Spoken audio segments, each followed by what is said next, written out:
Kami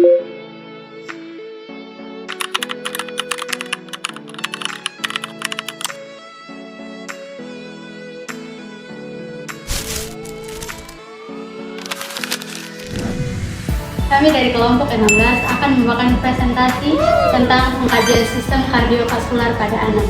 Nah, tujuan dari presentasi sistem kardiovaskular pada anak adalah untuk menjelaskan hasil pengkajian secara sistematis dan memberikan gambaran menyeluruh tentang kondisi jantung dan pembuluh darah anak. Definisi pengkajian sistem kardiovaskular. Pengkajian sistem kardiovaskular adalah proses sistematis untuk menilai fungsi jantung dan sistem peredaran darah, termasuk kemampuan jantung untuk memompa darah ke seluruh tubuh dan perfungsi jaringan. Dalam praktik keperawatan, pengkajian sistem kardiovaskular dilakukan untuk melalui beberapa tahap, yaitu inspeksi, palpasi, perfusi, dan auskultasi, serta didukung dengan pengukuran tekanan darah, pengukuran denyut nadi, dan saturasi oksigen. Sehingga hasil pengkajian sistem kardiovaskular membantu perawat untuk menentukan diagnosis dari perawatan, merancang intervensi yang sesuai, serta memantau efektivitas terapi dan kondisi hemodinamis pasien. Tujuan utamanya adalah untuk mengetahui status fungsi sistem kardiovaskular anak guna untuk mendeteksi secara dini adanya kelainan atau gangguan dan menilai efektivitas sirkulasi serta menentukan intervensi keperawatan yang sesuai sehingga dapat dilakukan penata laksanaan yang tepat. Gejala kelainan kardiovaskular pada anak. Beberapa tanda dan gejala. Yang pertama, sianosis, kulit kebiruan pada bibir, ujung jari, ataupun telinga. Sianosis terjadi ketika kadar oksigen dalam darah rendah, sehingga darah yang dipompa ke seluruh tubuh kekurangan oksigen. Kulit dan selaput lendir tampak kebiruan, terutama pada bibir, ujung jari, ataupun telinga. Yang kedua, sesak napas atau napas cepat. Anak yang mengalami kelainan jantung mungkin sulit bernapas atau bernapas dengan cepat, karena jantung tidak mampu memompa darah secara efektif, sehingga paru-paru kekurangan oksigen. Tachypnea adalah mekanisme tubuh untuk mencoba memenuhi kebutuhan oksigen dengan mempercepat laju pernapasan. Yang ketiga, kelelahan saat menyusu atau bermain. Anak dengan gangguan jantung sering cepat lelah karena jantungnya bekerja lebih keras untuk memompa darah, sehingga suplai oksigen dan nutrisi ke otot berkurang. Aktivitas yang biasanya mudah dilakukan seperti menyusu atau bermain menjadi lebih melelahkan. Yang keempat, berat badan tidak naik sesuai dengan usia. Karena jantung yang tidak berfungsi optimal, metabolisme dan penyerapan nutrisi anak dapat terganggu. Akibatnya, anak sulit tumbuh dan berat badannya tidak naik sesuai dengan umur dan tahapan perkembangan normal. 5. Edema pada pergelangan kaki ataupun wajah. Edema terjadi akibat penumpukan cairan di jaringan tubuh karena jantung gagal memompa darah secara efektif, menyebabkan cairan keluar dari pembuluh darah dan jaringan sekitar. Yang keenam, denyut jantung cepat atau tidak teratur. Kelainan jantung dapat menyebabkan gangguan irama jantung atau aritmia, atau jantung berdetak lebih cepat. Mengapa pengkajian kardiovaskular penting bagi anak? Karena beberapa alasan tertentu. Yang pertama, sistem jantung anak masih berkembang dan terus bertumbuh karena anak-anak lebih rentan terhadap perubahan-perubahan kecil dalam tekanan darah atau cairan tubuh karena sistem jantung mereka masih dalam proses perkembangan.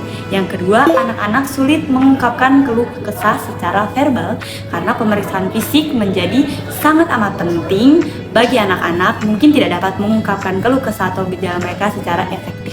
Nah, yang ketiga, mendeteksi kelainan jantung bawaan sejak dini. Pengkajian kardiovaskular dapat membantu mendeteksi kelainan jantung anak bawaan pada anak-anak sehingga ini memungkinkan intervensi dini dan pengobatan yang tepat bagi anak. Yang keempat yaitu memantau kondisi anak dengan penyakit kronis, di mana pengkajian kardiovaskular ini juga membantu memantau kondisi anak dengan penyakit kronis dan juga dapat memengaruhi sistem sirkulasi seperti diabetes maupun hipertensi pada anak. Yang kelima dan yang terakhir yaitu intervensi cepat dan tepat. Dengan pengkajian yang akurat, perawat dapat memberikan intervensi yang cepat dan tepat untuk mencegah komplikasi lebih lanjut dan meningkat hasil kesehatan anak. Dan juga hasil-hasil di atas atau alasan-alasan di atas ini merupakan pengkajian kardiovaskular yang komprehensif dan juga teratur. Dan ini sangat amat penting untuk memantau kesehatan jantung pada anak dan memastikan bahwa mereka menerima perawatan yang tepat dan juga efektif. Peran orang tua dalam mendukung pengkajian kardiovaskular pada anak. Dalam praktik perawatan pediatrik, keterlibatan orang tua sangat penting dalam mendukung pengkajian sistem kardiovaskular anak. Peran itu mencakup 1. Pemberian informasi riwayat kesehatan. 2. Observasi gejala di rumah. 3.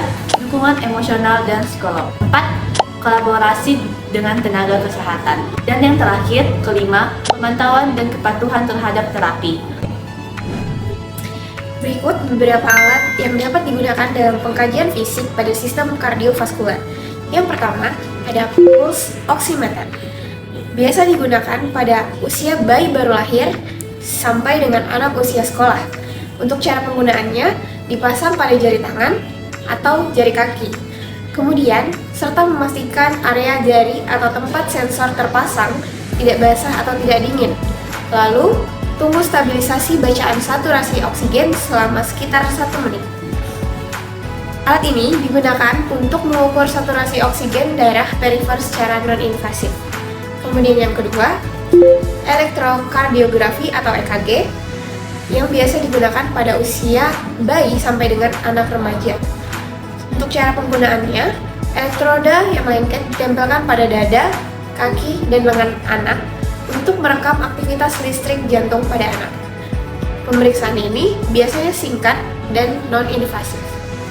Kemudian yang ketiga, ada ekokardiografi atau USG jantung. Biasa digunakan pada semua usia anak termasuk bayi dan janin. Untuk cara penggunaannya, gel ultrasound diaplikasikan pada dada anak, kemudian menggunakan probe yang mengirim gelombang suara untuk menghasilkan gambar dan video jantung anak. Proses ini tidak menyakitkan dan biasanya anak harus berbaring tenang selama pemeriksaan. Yang keempat, ada auskultasi jantung. Untuk cara ini paling sering digunakan pada bayi baru lahir sampai dengan anak remaja. Cara penggunaannya sendiri yaitu menggunakan stetoskop. Dokter atau perawat akan mendengarkan suara jantung di posisi tertentu pada dada anak untuk mendeteksi murmur, irama, dan suara abnormal pada anak. Hal-hal yang perlu diperhatikan saat melakukan pemeriksaan kardiovaskular pada anak. Pertama, pastikan lingkungan tenang dan anak dalam posisi nyaman. Pemeriksaan akan lebih efektif jika anak merasa aman, karena lingkungan yang tenang membantu mengurangi stres dan rasa takut pada anak. Pastikan juga dalam posisi anak rileks dan tidak tegang. Kedua, gunakan pendekatan terapeutik agar anak tidak takut saat melakukan pemeriksaan. Komunikasi yang lembut, kontak mata, dan sentuhan yang hangat akan membuat anak lebih kooperatif. Kenalkan diri, jelaskan apa yang perlu akan dilakukan kepada anak, dan beri waktu agar anak merasa lebih nyaman. Yang ketiga, lakukan pemeriksaan berurutan, dan mulai dari inspeksi, palpasi, perkusi, dan auskultasi. Gunakan urutan standar agar pemeriksaan sistematis dan menyeluruh. Inspeksi, palpasi, perkusi, dan auskultasi. Yang keempat, amati warna kulit, pola napas, denyut nadi, dan bunyi jantung. Indikator vital ini mencerminkan kondisi umum anak. Misalnya, kulit pucat bisa menandakan anemia. Kedua, napas cepat bisa menandakan infeksi atau gangguan pernapasan. Yang ketiga, denyut nadi dan bunyi jantung memberi informasi tentang fungsi kardiovaskular. Yang kelima, catat hasil secara objektif dan lengkap. Dokumentasi yang paling akurat akan menentukan evaluasi lanjutan. Catatan harus mencerminkan kondisi anak secara nyata, tanpa opini pribadi dari perawat maupun pemeriksa, dan mencakup semua temuan penting pada anak. Kemudian ada langkah-langkah tindakan. Sebelum melakukan tindakan, harus melakukan anamnesis. Anamnesis bisa dilakukan melalui autoanamnesis jika anak cukup besar, atau melalui aloanamnesis melalui dari orang tua atau wali. Kemudian persiapan, menyiapkan alat, cuci tangan, dan menjelaskan prosedur.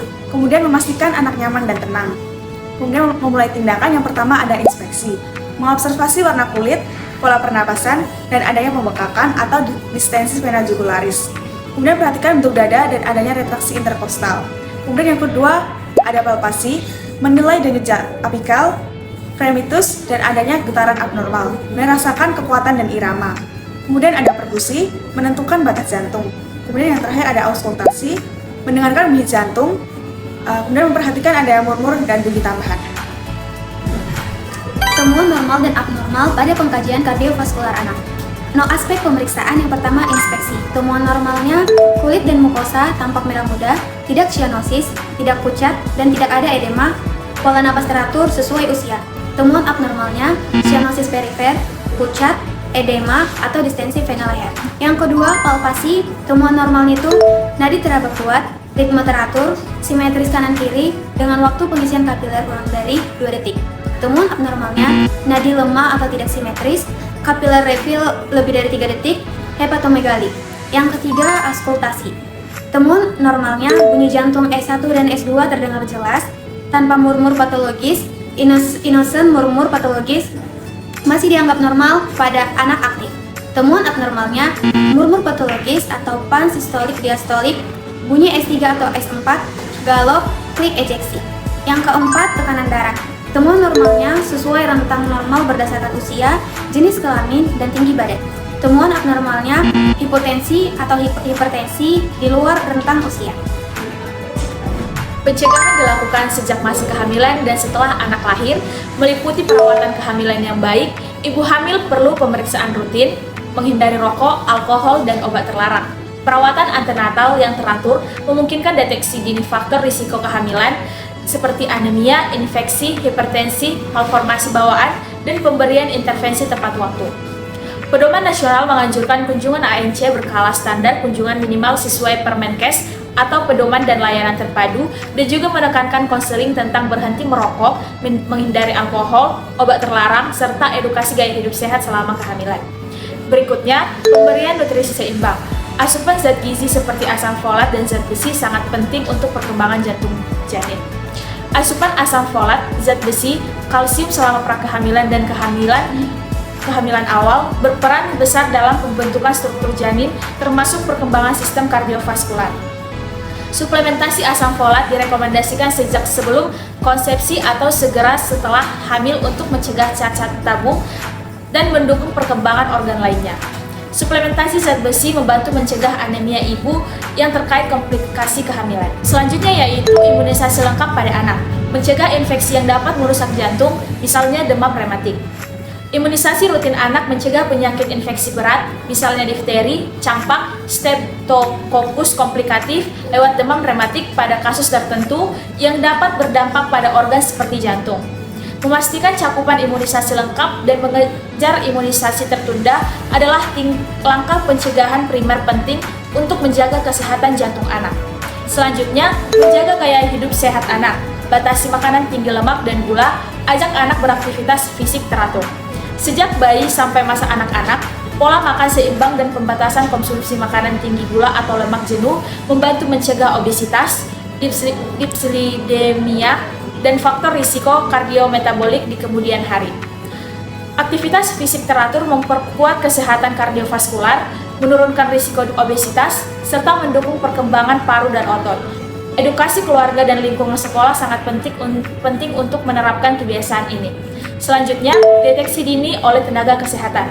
Pemeriksaan rutin jantung anak di fasilitas kesehatan. Pemeriksaan berkala oleh tenaga kesehatan seperti di posyandu, puskesmas, dokter anak, termasuk pemeriksaan fisik, auskultasi jantung, dan bila perlu rujukan untuk ekokardiografi atau pemeriksaan spesialis, memungkinkan deteksi dini kelainan jantung bawaan atau gangguan jantung yang muncul setelah lahir.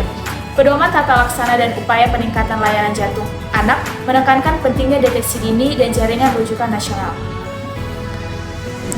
Dapat disimpulkan bahwa pengkajian sistem kardiovaskular pada anak merupakan hal yang penting dalam menjaga fungsi jantung dan mendeteksi gangguan sirkulasi zat dini.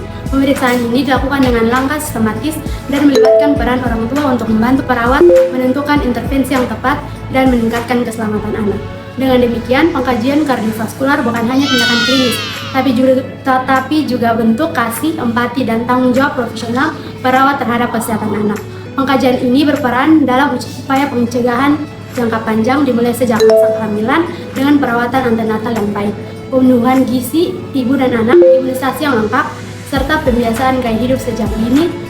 Dan pengkajian kardiovaskular juga pada anak tidak hanya bersifat klinis, tetapi merupakan wujud kasih, empati, dan tanggung jawab profesional perawat dalam memastikan tumbuh kembang anak berlangsung optimal dan bebas dari gangguan jantung.